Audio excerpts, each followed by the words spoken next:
Olá, meus irmãos, a paz do Senhor a todos, amém, glória a Deus. Quero trazer aqui para vocês, dando continuidade, às nossas reflexões baseadas aí na carta de Paulo aos Efésios, e hoje nós vamos falar sobre a bênção da eleição, É um assunto que para muitos ele é polêmico, principalmente aí entre arminianos e calvinistas, Mas para mim eu não vejo nenhum problema nisso, Eu não vejo nenhum problema em lidar com essa questão, porque, nós temos que ir por aquilo que a palavra de Deus nos ensina. Apesar de que nós entramos em algumas questões muito complexas, mas a palavra de Deus está aqui, ela é acessível a todos nós, ela é acessível a cada um, daquele que realmente está pronto para buscar na palavra de Deus o conhecimento.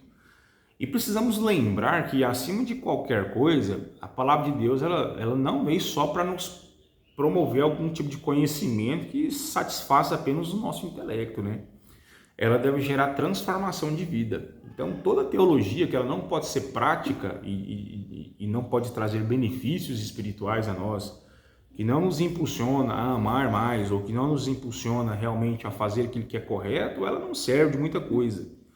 Infelizmente, muitas pessoas têm acumulado muito conhecimento, e tem faltado, a agir conforme esse conhecimento nos orienta a agir, E aprende que o conhecimento ele nos move, Ele vai gerar uma ética na nossa vida, ele vai gerar comportamentos, determinadas tomadas de decisões, a maneira como nós enxergamos a vida, o mundo e o próprio Deus e a nós mesmos, Então, antes de qualquer coisa, eu quero lembrar que, por mais que nós entremos em assuntos que para alguns, sejam muito complicados, e não vou tratar isso de maneira complicada, não quero entrar em questões muito polêmicas, A primeira coisa que você tem que pensar é esse conhecimento ele tem me levado aonde, Ele tem me tornado um cristão melhor, ele tem realmente moldado o meu caráter, criado em mim realmente um coração sincero,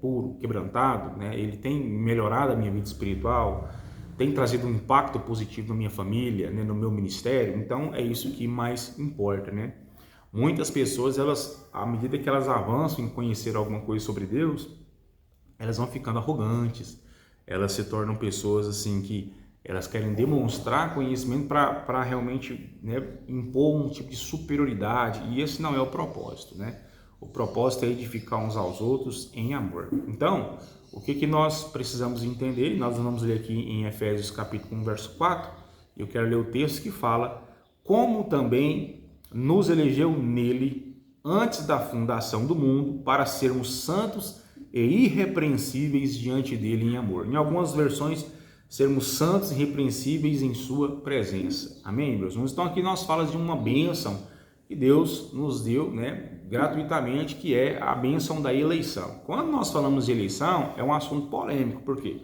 Porque se Deus escolhe pessoas, para muitos fica evidente de que outras ele não escolhe, Então é onde que fica aí a polêmica, E eu não acredito nisso, Não acredito que Deus não escolha alguns. Com exceção, claro, de relação relacionada a chamados específicos, no ministério, pastores, mestres da palavra, Algumas funções que vão ser executadas no corpo de Cristo realmente precisam de um chamado específico que é dado a alguns e a outros não. Mas quando se trata da salvação, o convite ele é para todos, Deus escolhe o homem. O que cabe é se o homem vai escolher andar com Deus, Se o homem vai escolher andar com Deus. Eu acredito que Deus não viola a nossa vontade, Deus não viola,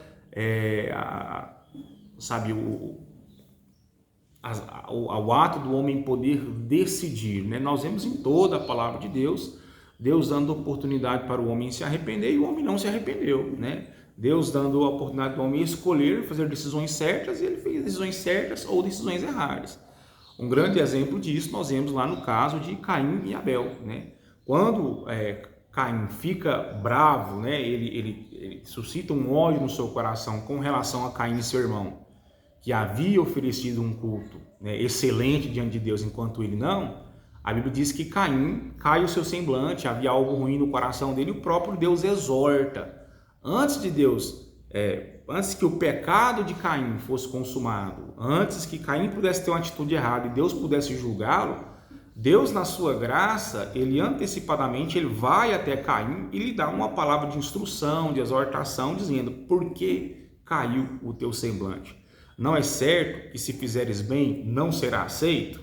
Eis que o pecado está à espreita e cabe a ti dominá-lo. Ou seja, né, então ele recebe a instrução de Deus, ele recebe, né, a ordem de Deus, a exortação de Deus, que é uma manifestação da graça de Deus, e ele precisou fazer essa escolha.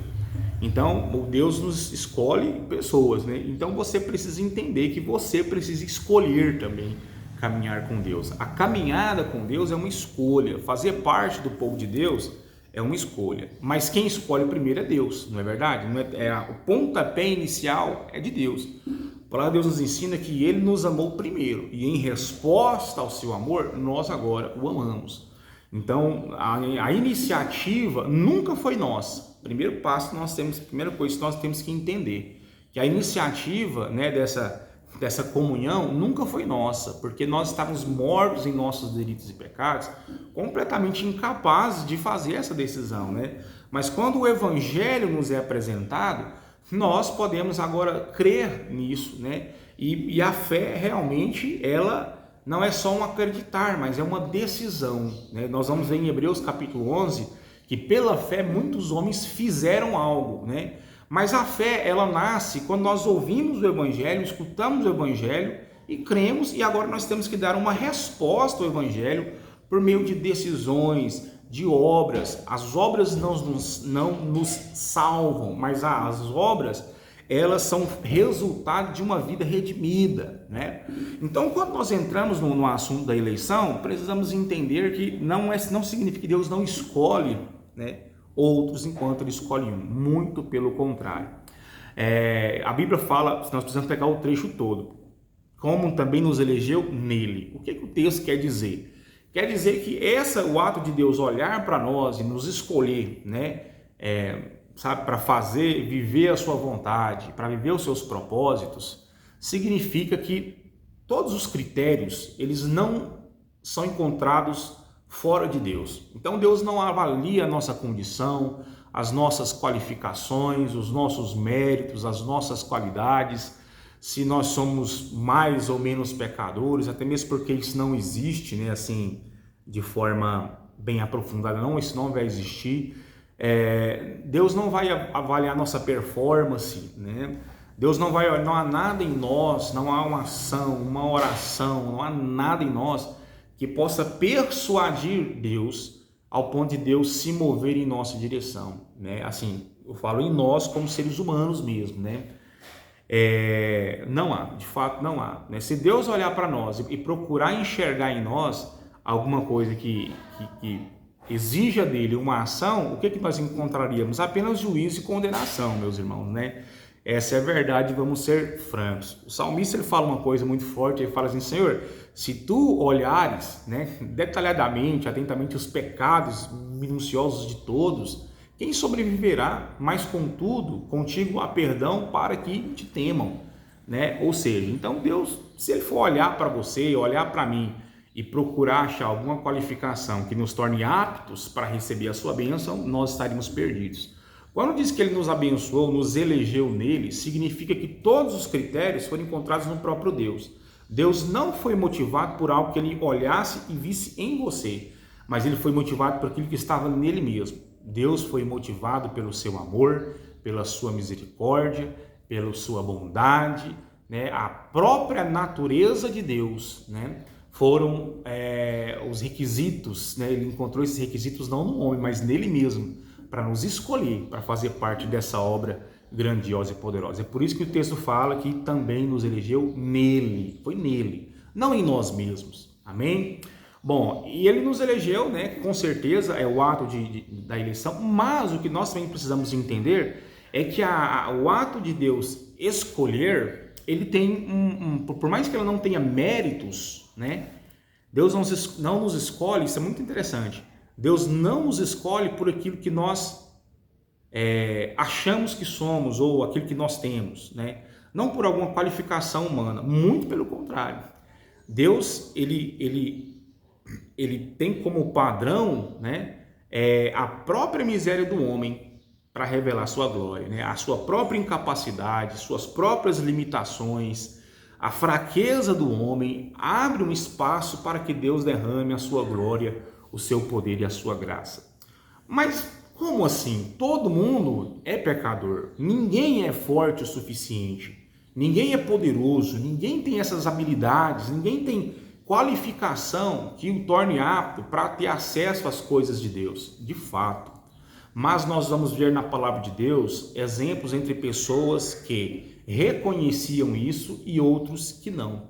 Então, o segundo ponto é que o homem precisa reconhecer que ele não tem nada a oferecer para Deus, que ele não tem nenhum recurso em si mesmo que o qualifique a entrar no reino dos céus. É por isso que a palavra de Deus nos ensina, em Mateus capítulo 5, lá no comecinho do Sermão do Monte, ele diz: bem-aventurados os pobres em espírito, porque eles herdarão o reino dos céus. Em alguma tradução, alguma versão bíblica diz: bem-aventurados os espiritualmente pobres. Essa palavra pobre, ela tem um significado, né, no seu sentido original, que é aquele que se inclina. É como uma pessoa que pede esmola, então ela necessita da misericórdia de alguém e ela pede esmola esperando que essa misericórdia ela possa, né, realmente reagir, né, àquele posicionamento de humildade daquela pessoa. É uma pessoa que ela olha para ela mesma, ela não consegue enxergar recursos que o qualifiquem a entrar no reino dos céus. Esse é o pobre de espírito, é o que se inclina, né? Então ele olha para si, ele não vê nada, nenhuma possibilidade de entrar no reino dos céus, mas quando ele olha para o Senhor, ele vê toda a possibilidade de entrar no reino do céu, porque a riqueza, os recursos não estão em mim, mas estão no Senhor, né? E esse é um posicionamento, irmãos, que eu acredito que nós temos que tomar ele a vida toda. É da mesma maneira, né? O apóstolo Paulo fala: assim como recebestes, né, o Senhor Jesus, permanecei nele. Então, nesse mesmo sentido, né? Nesse mesmo posicionamento de que eu não tenho recursos e nunca terei em mim mesmo. Eu sou abençoado, eu sou filho de Deus, mas aqui nós vemos um grande paradoxo, né, no cristianismo, que é que eu sou pecador, né? Eu sou justo em Cristo Jesus, mas ainda continuo sendo pecador. Eu ainda continuo sendo uma pessoa que necessita da graça de Deus diariamente. Amém, meus irmãos? É por isso que as misericórdias do Senhor se renovam todas as manhãs, porque eu preciso dela todos os dias. Eu sou pecador, né? Então, esse ato de Deus nos escolher, né, é isso, né? Deus nos elege na sua livre graça, Ele é amor, né? E nós não temos nenhum recurso que possam persuadir a Deus a olhar para nós e falar assim: nossa, esse é o cara, né? Não, de forma nenhuma. E a Bíblia fala que quando Deus fez isso, diz que foi antes da fundação do mundo, antes que qualquer outra coisa viesse a existir, nós já ocupávamos os pensamentos de Deus de alguma maneira. É claro que nós não somos o centro do coração de Deus, né? Nós não somos realmente o centro das atenções, o centro do universo de forma nenhuma. A Bíblia diz que dele, por ele e para ele são todas as coisas. Então, quando Deus nos escolhe, eu vou entrar um pouco mais adiante e falar um pouco sobre isso. Quando Deus nos escolhe, Ele escolhe antes de nós sequer sermos gerados no ventre da nossa mãe, antes dos nossos antepassados vierem existir, porque nós estávamos no plano de Deus, né? É interessante porque quando Deus vai chamar o profeta Jeremias, lá em Jeremias capítulo 1, fala: ó, antes que eu te formasse no ventre da sua mãe, eu te separei, te consagrei, te designei como profeta às nações. Deus enxergava aquele homem, né, muito antes de sua própria existência. E Deus já tinha um plano para ele, assim como tem um plano para você. E eu quero até aproveitar aqui o ensejo de falar: olha, você não é obra do acaso, né? Deus já via você muito antes, né, da sua mãe ser gerada no ventre da mãe dela. Deus enxerga a sua vida, Ele está chamando você, Ele está esperando você para viver o melhor dele. Amém? Só que esse chamado, essa eleição, Ele nos escolhe para algo específico. O texto, então, né, muitas pessoas infelizmente acham que tudo gira em torno delas, né? Que elas são os protagonistas, né? Deus, Ele te deu uma história né? Ele te deu uma jornada para que você seja o grande protagonista. E eu nunca enxergo dessa maneira, né? Na verdade, o protagonista sempre vai ser o Senhor. A Bíblia diz que nós somos cooperadores de Deus, né? Ou seja, nós estamos com Ele, né? Mas Ele é o centro, como eu já disse, porque dele, por Ele, para Ele são todas as coisas. A glória é dele, né? É interessante porque as pessoas, algumas coisas na teoria são muito mais fáceis do que na prática. Por exemplo, as pessoas cantam canções ou falam algumas frases, dizem algumas coisas, por exemplo, não, a glória é de Deus, né? Não, porque a Ele toda honra e toda glória, né? Não a nós, Senhor, né? Como o salmista diz, não a nós, mas o Senhor toda glória. Isso na teoria é lindo, né? E na prática também é lindo, né? Mas na teoria é muito mais fácil. Por quê?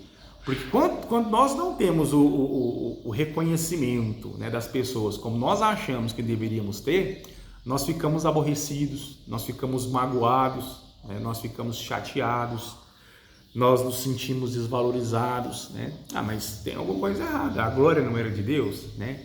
E aí nós fazemos, e aí nós, né, na verdade nós não enxergamos da maneira certa. A glória não é nossa, nós não somos o centro, né? É Ele. Então quando Ele nos chama, né, é para que Ele seja o protagonista da nossa vida, é para que Ele seja o número 1, né? E olha, irmãos, francamente, você será recompensado na eternidade, amém?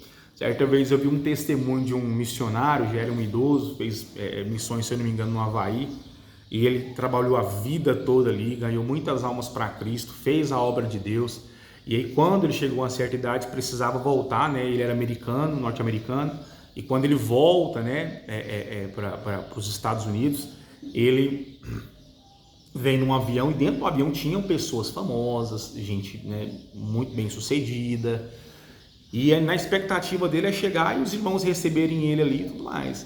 E quando ele desembarca do avião, né, ali vinham pessoas, familiares esperando as pessoas, amigos, fãs esperando gente famosa, né, e tudo mais, homenageando e tudo mais. Só que quando ele e sua esposa descem, não tinha ninguém, nem mesmo os seus irmãos de igreja, né, aqueles que serviram na mesma denominação. E ele ficou muito chateado e falou: Deus, por que ninguém veio me receber aqui em casa quando eu chego em casa?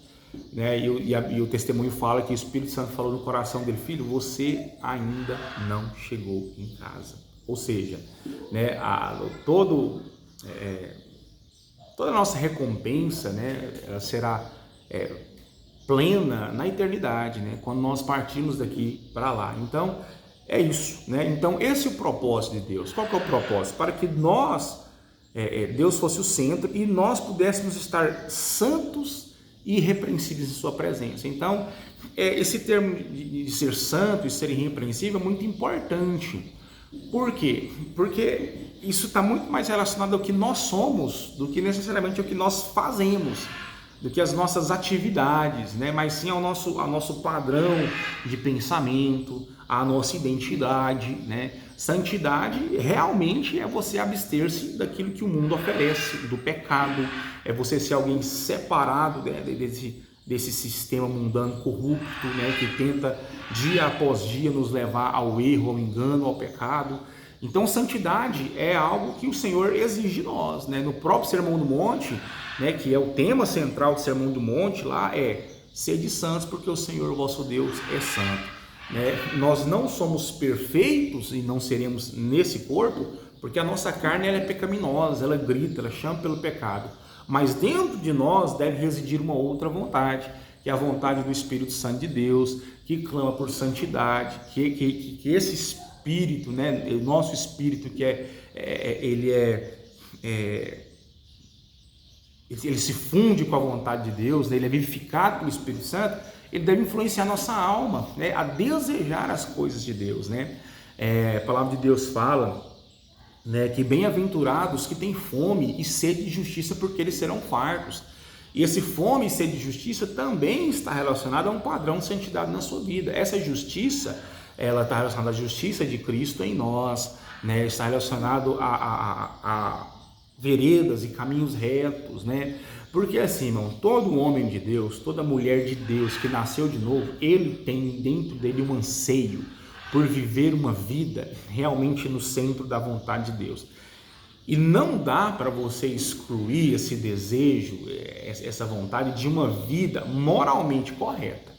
Não que nós sejamos pessoas que pregam a moralidade, mas nós acreditamos profundamente que uma vida, realmente transformada pelo Espírito Santo nos trará novos padrões de comportamento. Se você for ler a própria carta de Paulo aos Efésios, lá na frente Paulo vai fazer um contraste entre a nossa velha vida e a nossa nova vida em Cristo. Ele vai falar de comportamentos que nós tínhamos e comportamentos que nós não tínhamos. Uma mentalidade que foi transformada pela palavra de Deus. Então Deus, ele nos chamou, nos elegeu, muito antes de nós existirmos, muito antes de qualquer coisa existir, para que nós pudéssemos ser moldados conforme a identidade do seu Filho Jesus Cristo, A Bíblia fala, sede os meus imitadores, não é o que Paulo diz? Assim como eu sou de Cristo. Essa imitação envolve muitas coisas. Envolve as suas viagens missionárias, a maneira como Paulo levava o evangelho, levava a obra de Deus a sério, como ele lutava arduamente contra a sua própria carne, contra o pecado, que nos assedia de tão perto, a nossa guerra espiritual, que não é contra a carne, contra o sangue, a maneira como nós, como cristãos, devemos nos posicionar, e Deus nos chamou para isso e nos capacitou a essa vida, como enviando o Espírito do seu Filho, o Espírito Santo de Deus. Então nós temos esse acesso. É uma bênção que não nos virá, mas já veio. Você tem condições realmente de lutar, de viver e de caminhar em direção a uma vida como essa. E se pecardes, como diz o apóstolo na sua primeira carta, saiba que você tem um advogado junto ao Pai, Jesus Cristo, o justo. Então esse é o propósito. A palavra irrepreensíveis, que também é um dos propósitos para que nós sejamos irrepreensíveis, é livre de toda culpa, livre de toda culpa e toda acusação, de maneira com que ao olhar para nós, o Senhor não veja mais os nossos pecados, mas Ele veja a pessoa de seu Filho amado Jesus Cristo. Então, qualquer acusação que venha, você pode perceber, você pode ter certeza que ela não vem do próprio Deus.